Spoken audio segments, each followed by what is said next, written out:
Hello. You're very welcome to another episode of the Arkham Avengers FFPL podcast, where you're joined by the host, Eamon and Hector, along with Captain Fantastical Mick, and these chaps will be talking about football and other things.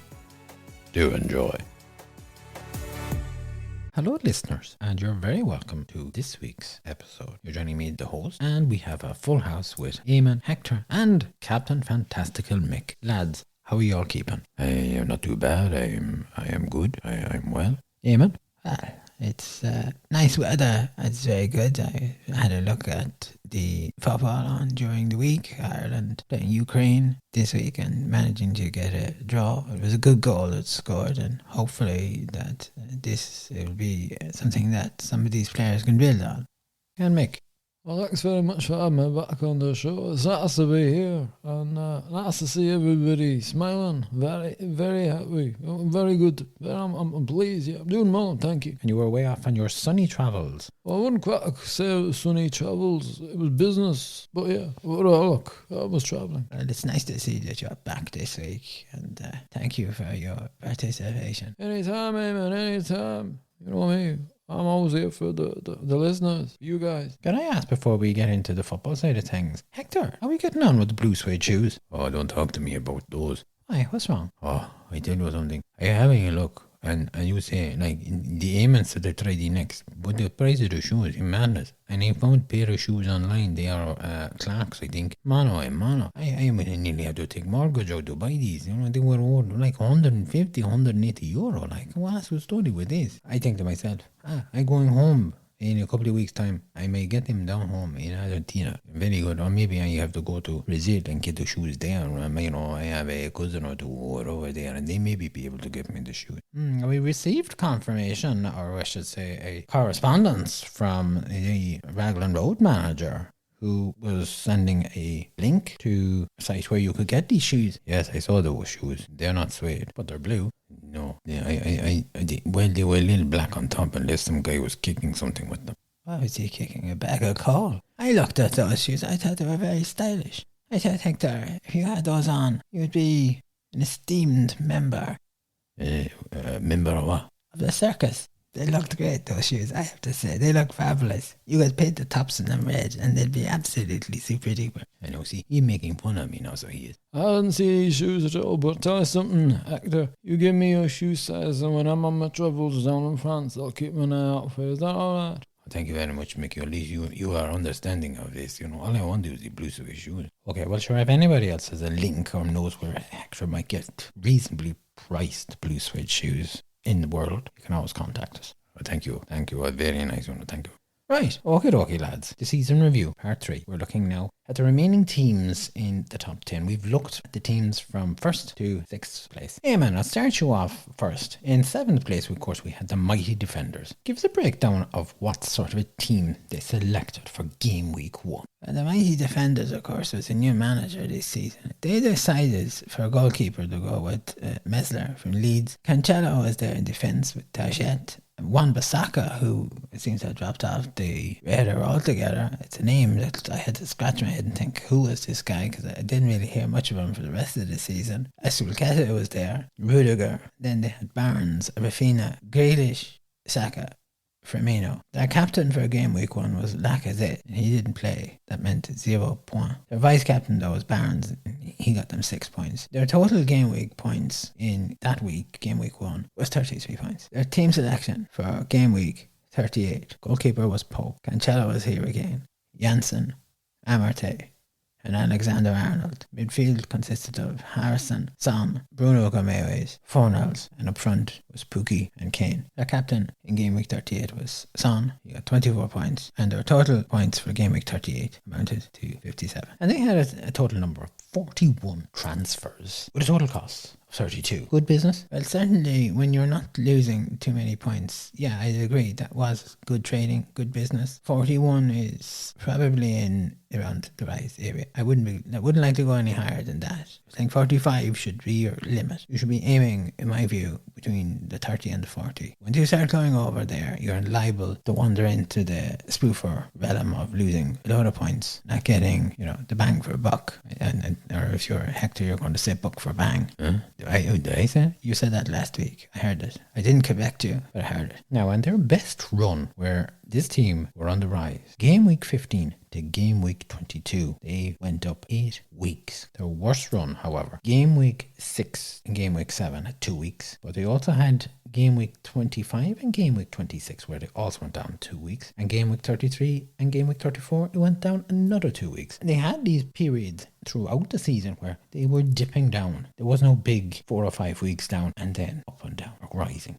No, that's right, yes. I think you have hit the spot there. Well done. Thank you, Eamon. Hector, we'll move on to Can We Win Again? Their team for game week 1, they had Schmeichel as goalkeeper, Maguire, Young, Diaz, Jota, they had Fernandez, Jorginho, Rondon, the son, Tony and Wilson up front. Their captain was the Fernandez and he got the 40 points and their total game week 1 points amounted to 85. Then when we have a look at the game week 38, they changed their goalkeeper to Sanchez. They have Cody, Dilla, Mings, the son is still there, Kulzveski, Bernardo, Madison, and then they have Welbeck, Kane, Jesus. Kane was the captain this time, he got the 20 points, and their total game week 38 points amounted to 80. Okay, so they started the season off with Son and they finished it with Son. They had a total number of 37 transfers. Their total cost of those transfers for them amounted to 20 points.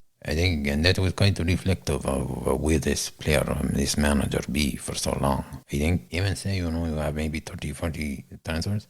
I would not agree with that. Of course you wouldn't agree. You would have to just pick a fight over nothing. No, I mean, I not pick no fight over nothing. I say that sometimes you have to make the transfers. If they pay off, you make 45, 50 transfers, as long as they pay off. Yeah, that goes back to the old chestnut now, Hector. How do you know they're going to pay off? You have to study form, study player. You have to identify the man that you want. You might elaborate on that in one of the future episodes here before the Premier League kicks off. That is right, yeah, I can talk about it, the philosophy and the theology of these answers.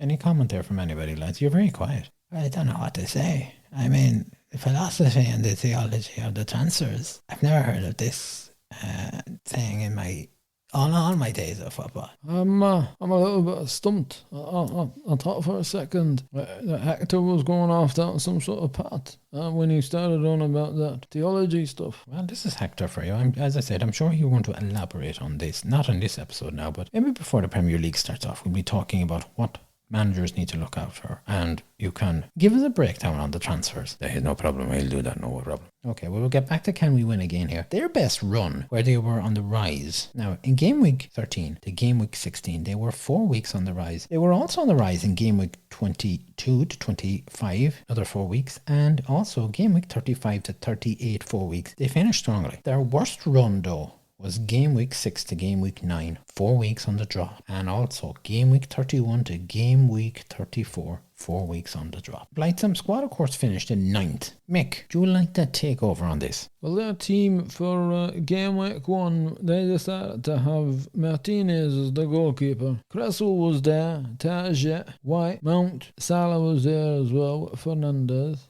Dallas, Suak, Ings, and they had Bamford up front. They had Salah as the captain that week and he got 34 points altogether. And the total points for game week 1 came in at 92. The team then for game week 38, they had Lores as their goalkeeper. Alexander-Arnold was there with Cancelo, Davies, Anderson, De Bruyne, Bowen, Son, Ward-Prowse, and they also had Brownhill and Weghorst. The captain was Son, and he got 24 points. They finished with game week 38, got them 66 points altogether. So a little bit down. And they had a total number of 55 transfers. Their transfer costs came in at 92 points. it's a little bit on the high side for me. I think probably around 50 transfers. Don't go any higher than that. I think that those 92 points, when you consider that, can we win again? Only lost 20 points. That's the difference there. That's the damage. Their best run, where they were on the rise, came in game week 11 to game week 19. They were 9 weeks on the rise. Their worst run was game week 25 to game week 28. 4 weeks on the drop. That's quite an interesting rise. 9 weeks is a very good run, and it's hard to fathom out that Blyton managed to let slip there. However, it's a learning curve for them. Second season, I think if they have that sort of a run again, it'll be very hard to shift. I don't think they're going to make so many mistakes, and they're probably not going to lose as many transfer points either. Finally then, 10th spot. Ain't got a clue. Eamon. This is another new manager this season. That's right, yes. Their team selection for game week 1, they had Pope as the goalkeeper. Alexander Arnold was there. Van Dijk, Maguire, Saka. They had Salah, Jorginho. Neves was there, Maupay, Ings and Pukki. They decided to captain Ings and got 14 points, and their total game week 1 points came in at 61. Now, their team selection for game week 38, they had Lloris as the goalkeeper. Alexander Arnold was there again, Cody. They had Cancelo. Salah was there again, Fornals, Bernardo, Douglas Luiz, Saka was still there, Udoard and Tony. Salah was the captain this week and he got 12 points, and their total game week 38 points amounted to 41. So they held on to Alexander Arnold, Salah and Saka. They had those players from game week 1 and they finished with those in game week 30. That's right, yes. And they had a total number of 13 transfers. They didn't lose any points on the transfers. No, they were a little bit quiet on the transfer front. I think they probably needed a few more. However, they didn't lose any points. They finished in 10th. Well done. And their best run where they were on the rise was from game week 13 to game week 17, and they were 5 weeks where they were on the rise. Their worst run came in game week 35 to game week 38, where they dropped 4 weeks. And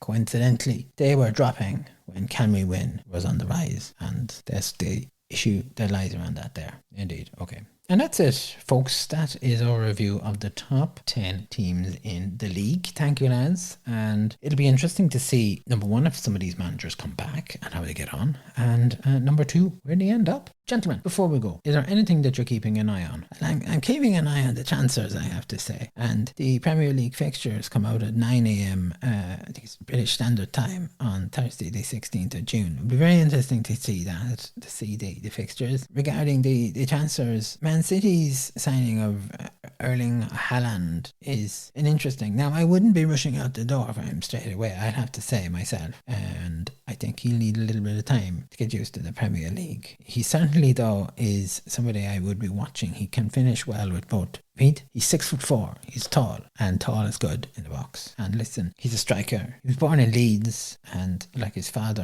Alfie Haaland, played for Leeds at the time. I think I would be keeping him on my radar. Okay, Hector, anybody you're keeping on your radar? Yes, I was wondering that, there were quite a number of players released from Man United, and I wonder, is the Jesse Lingard, will he end up going to play his trade? When he went to West Ham, he was a good player. I like him. He's, he's active, he's good. He always be a trade, and he'd be one I'm keeping an eye on. Very good. Okay, Mick, what about yourself? Well, I have to say I'm interested in Darwin Núñez. Liverpool brought him in there and he looks promising. Now he's not as large, or he's not as tall, I should say, as the Haaland chap. And let's say some blessings. When you're saying he was not as large, I wonder what the heck you're going to say. I'm sorry, I was just saying, man, look, he's 6'2". He's not as tall as your guy, but it's a decent height. And look, he's a right-footed player, and he's got a pace. And I'll be looking at that guy now. I think Klopp's going to have him in there. He needs a striker up front, and this is the guy I think that's going to give Liverpool a bit of an edge here. So it's really a battle of the strikers here between Man City and Liverpool at the moment. Yeah, it is. It certainly is. Yeah, man, you wanted to talk about somebody else, did you? Yes, of course. John Giles was talking to me about Leeds, and he's very questionable about the transfers. In fact, I just wonder, are we having him on in the next season? Well, look, we can put out the invite, and if he's willing to come on, fair enough. Okay, yes, so where was I? Oh, yes, I was going to say that Johnny he's questioning some of the transfers from Leeds, especially this 21-year-old Brendan, I think it's Aronson, he's a midfielder, and a 24-year-old Rasmus Christensen, I think. And both of these guys have come from Red Bull Salzburg. And John really is questioning, are we going to get somebody from the Premier League? Leeds need somebody who has a bit of experience in the Premier League. These lads are not experienced in the league. It's going to take them a while. And Leeds cannot afford to be slow off the mark. They need to be fighting fit. And if we can get John on the show, that'll be a coup. I'll celebrate. Oh, where are you going to sit? He can sit in your seat. Where am I going to sit? You can go and get your shoes. Oh, see, I'm going to be kicked out. Well, I'm sure Captain Fantastical Mick will be no doubt on his holidays. I might be here, you never know. I like John. John was good. Yeah, well, look, we'll have to make room for him if you don't. Very well. Okay, well, look, we will see on that. Mick, you wanted to talk about a couple of tips, is that right? Oh, yeah, see, I had a couple of tips. So, this will be for your managers, especially with the new fixtures coming up tomorrow. Like, I think tip number one is to assess the fixtures for the 2022-23 season. My second tip is that you're going to identify the players who were going to be performing over the first 4 game weeks of the new season. These guys were also performing in the last campaign, so keep an eye on those. They may not be the big hitters, but keep an eye on them. Number 3 is to have a look at players from promoted teams. They may offer you some value. It's what a punt. And my 4th tip at the moment is Premier League Club Summer 2022 friendly fixtures. They're going to be kicking off in July, and it's all worthwhile keeping an eye on them just to see who's performing, who's scoring. Tips already. Who would have thought it? And when you hear Captain Fantastical Mick talking about tips, you just have to sit up on your seat. That is, if you have a seat to sit on. I think we'll leave it there. Gentlemen, thank you very much for coming in today. It's a pleasure as always. Mick, you'll be back with us next week, will you? Yeah, I'll be back next week. I'm not going anywhere. Okay, lads, what's the update on the movie night? Have you got a movie selected or what's happening with it? I think we're still in discussions about what the movie is. We'll be in touch with you in the coming days. Is that right, lads? Yeah, that's right. As I say, I do movies. And I've got a lovely movie for us all. I don't think there's any doubt about it. It's going to be my one. Okay, and the venue? The venue is here. It's certainly not my place. I can say that's down there. Unless Hector wants it in his place or Mick. I think we can go around to Hector's. We could take a turn. Go to Hector's now. I think come around my place next. Maybe the host will have us in his place afterwards. Thanks for that, Mick. Anyway, lads, have a good weekend and have a good week. We'll talk to you on the next episode. And listeners, I'd like to thank you for taking time to join us. Thank you for listening. Do remember to tell your friends, ask them to subscribe, give a listen to one of the previous episodes. And until we are back next week, good morning, good afternoon, good evening, and good night to you. And stay safe wherever you are. Bye for now.